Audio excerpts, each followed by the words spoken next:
largest fleet ever assembled in the Pacific, battleships, cruisers, carriers, and transports, steams for Tarawa, vital Japanese base in the middle of the Pacific.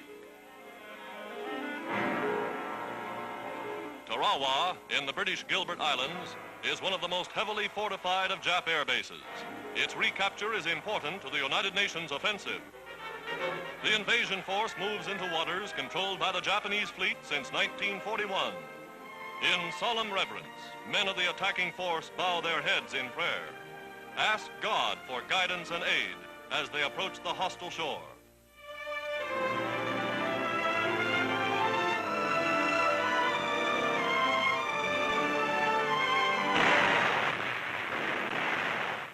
Dawn, and the Navy's big guns open fire.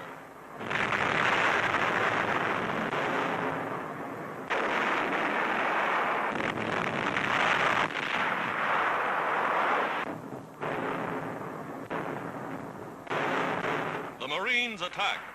Shells and aerial bombs have pounded the island's 22 miles of fortifications incessantly. But the enemy is well entrenched, and landing boats are met with a terrific fire.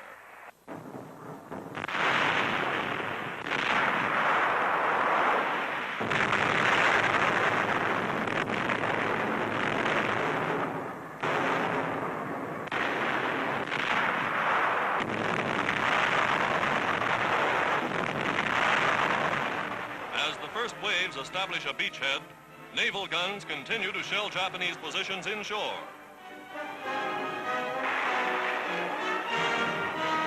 Using hand grenades and bayonets, the Marines push forward inch by inch, wiping out pillboxes and machine gun nests one by one.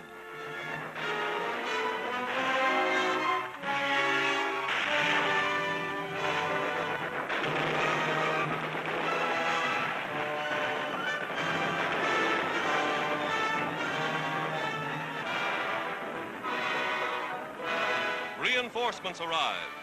Tarawa and the Gilbert Islands are in the hands of United Nations forces.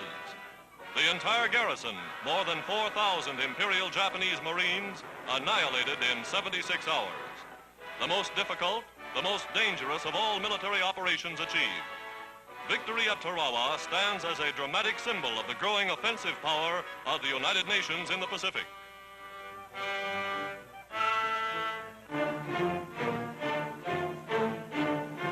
Smashed barbed wire and concrete emplacements along the coral-studded shore attest to the fury of the American attack.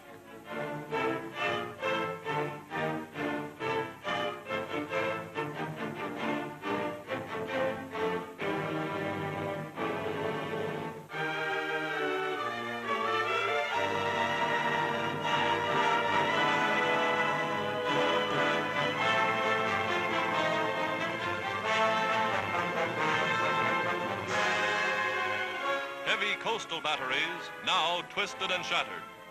For 23 months, the Japs had fortified Tarawa, converted it from a peaceful copra trading post to one of the strongest bases in the Pacific. The fall of Tarawa is a vital blow to Japan.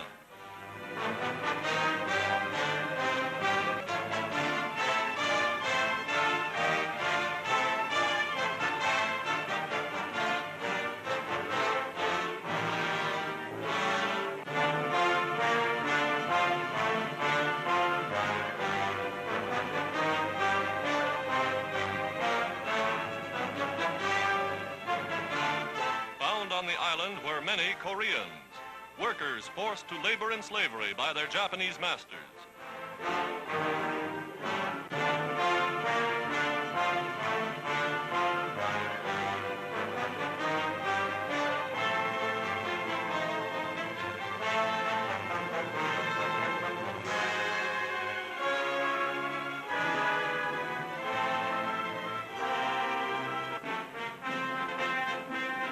The vital airfield, rendered useless by continuous bombing, is quickly repaired as American construction battalions now turn Tarawa into a base against Japan.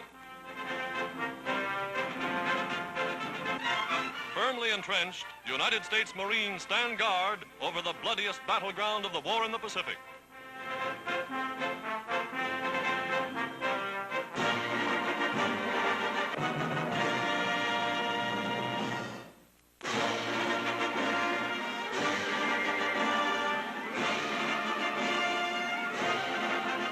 the shadow of the pyramids near Cairo, Egypt, in the heart of the Muslim world, the leaders of China, Great Britain, and the United States meet face to face for the first time.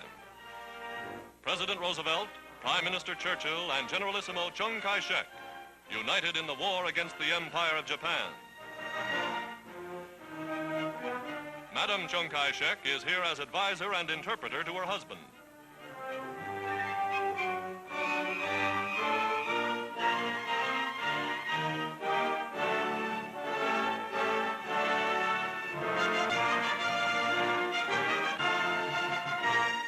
High commands of the United Nations powers mapping the blows that will strip Japan of the vast empire gained through 50 years of terror and aggression.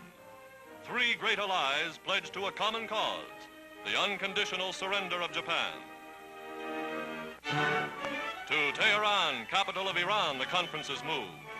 Here, 6,000 miles from Washington, 2,700 miles from London, and 1,500 miles from Moscow, the President and Prime Minister meet their great ally in the war against Nazi Germany, Marshal Joseph Stalin, Premier of Soviet Russia.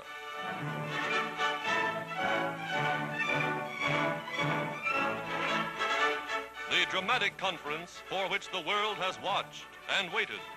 Roosevelt, Stalin, and Churchill, climaxing a series of meetings that began with the Atlantic Charter and carried on through Casablanca and Moscow.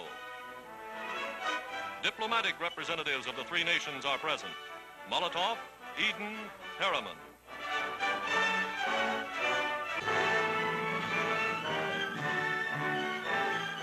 Mr. Churchill's daughter, Sara, an officer in the Women's Auxiliary Air Force, is introduced to Premier Stalin by President Roosevelt.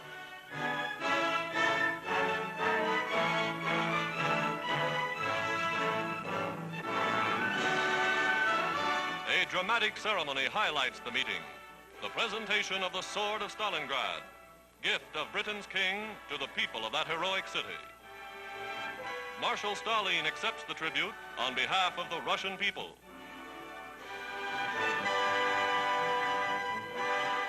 Backed by the greatest concentration of military power in history, the Teheran Conference broadcasts its official communique to the world. We, the President of the United States of America, the Prime Minister of Great Britain, and the Premier of the Soviet Union have met and expressed our determination that our nation shall work together in the war and in the peace that will follow. The common understanding which we have here reached guarantees that victory will be ours. We came here with hope and determination. We leave here friends in fact, in spirit, and in purpose.